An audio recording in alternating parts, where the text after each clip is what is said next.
Upcycle waste, the sort of story so far, I suppose before we even talk about upcycling too much, what is it? If we go back in time, in the olden days, things were built to last. People would be fixing things, mending things, keeping stuff going. And then we sort of moved more to a sort of a linear economy where the idea was, not being anti-capitalist, but it's, get something, make sure that there's some planned obsolescence. It's only going to last for 5 years, about one day after the warranty runs out. And let's get the churn going. And what we're really looking at now is that, there's a scarcity of resources. There's a lot of sort of pollution aspects that relate to end of life of some of the products. So is there a way of designing out some of that planned obsolescence? Is there a way of looking at raw materials that aren't going to take too much from the earth? And actually, when something is finished, can it be mended, fixed, repaired, remanufactured? So it's looking at full life cycle analysis, not just of a product, but also possibly of a service as well. In an ideal world, and hopefully we can help a little bit towards that today.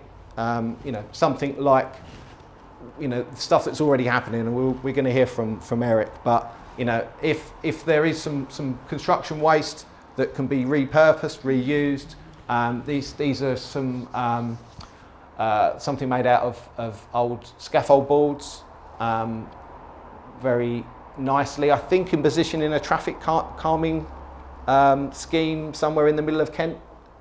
In Cranbrook. In Cranbrook, yeah. So if ever you're driving a little bit too fast through Cranbrook, where it says slow down to 20 please, there'll be some nice little flowers just making you feel a little bit better about slowing down.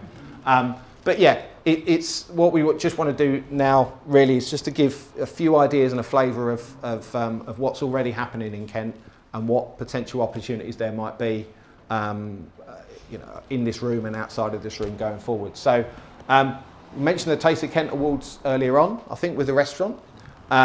This is, I think it links to Stefano, but Stefano isn't here today. So there's a firm called Curd and Cure. What they did was they realised that they had a lot of broccoli that they were using in their recipes, but stems and leaves aren't particularly nice to look at, but they taste just like broccoli because they're made from broccoli. So blitzing those up with some wonky potatoes from Provenance Potatoes, again Kent-based, and some Stilton as well that was sort of going to be going out of date. And the idea is that is now launched the Rescue range, and they won the Taste of Kent Awards winner 2022. So it does actually make some quite good business sense to do that. And speaking of business sense, I don't think anything makes more business sense than this. This is a firm, if you haven't heard of them already, called Elvis and Cressy. Cressy Wessling is quite, she's very much on the sort of the TED Talk circuit as well. A real advocate of the circular economy, and it's basically turning originally old London Fire Brigade hoses into some pretty swanky bags for some quite nice profit.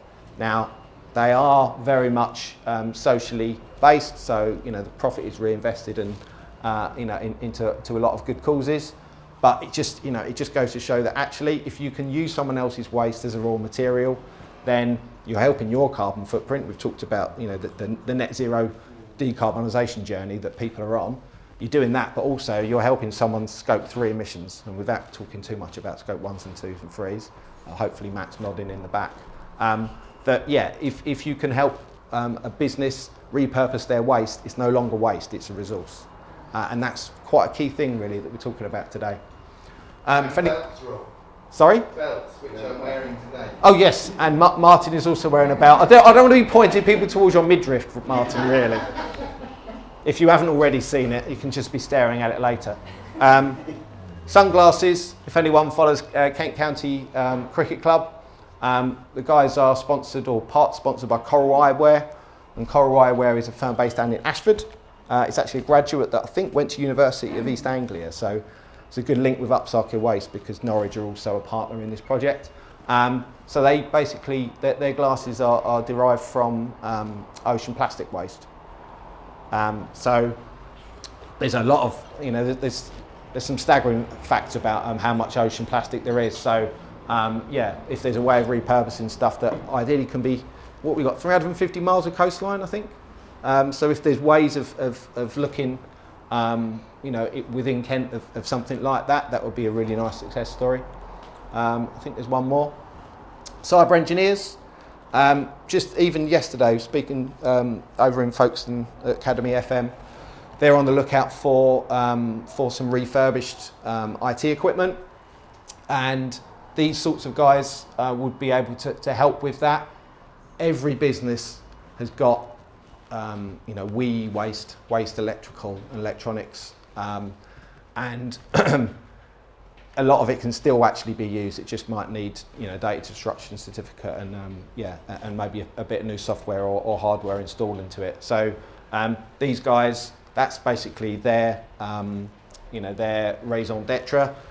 It's not a particularly difficult thing to do, but there's an awful lot of valuable materials within electronics, and I don't know how many the value of gold or the weight of gold that relates to it, but mobile phones and everything else are important, and with how often the turnover is of some kit like that, there's definitely going to be opportunities within Kent of using guys like this to help overall. So I think that's up. One more, Food Loop. So links to this really. So if anyone works or is a member of Produced in Kent, we helped Food Loop with some funding through Locase, and again I'll talk about Locase in a minute. But that really is a waste matching service already for food and producers and cafes and restaurants. So the guys downstairs and anyone else that would be interested, it's definitely worth signing up for those guys. So it's if anyone's heard of Olio or Too Good to Go, which is a business to consumer sort of site. So just before businesses close, you can go and pick up stuff for a reasonable price. This is the same sort of thing but for businesses, and we're really happy to support them through Upcycle Waste as well. Next one. Just want to quickly point you towards, always nice to point people towards funding. I've been doing Locase since 2016 and also worked on the precursor that was over in Essex. It's essentially funding for two different types of projects. One for energy efficiency and resource efficiency. So if actually at the end of this, and we were just talking in the kitchen, if at the end of this there's a solution that might involve having to get a bit of kit to make it viable, whether it's a lattice machine for making cardboard into bedding or packaging material, then we can potentially look to support that through Locase. It's up to 40% of the value, up to 10,000, maybe as high as 20,000 if it's a particularly good project. So we can help with energy and resource efficiency projects that way, but we can also help businesses in the green sector expand and develop. So CDDL, I think we helped you with some expand the amount of bins and things you had before. If there's businesses that are looking at solutions that maybe are going to help them lower their own customers' footprint, then we can potentially help them too. And we have we're doing some work within the retrofit sector as well. I know it's not necessarily relating directly to this theme, but we can help businesses in the construction sector because they are very much aligned to that. We've got a very pixelated word there, C-Care. So there's a green recovery voucher scheme. Grant funding is great, but you have to put money in. C-Care is great because you don't have to put money in. It's £1,500 voucher.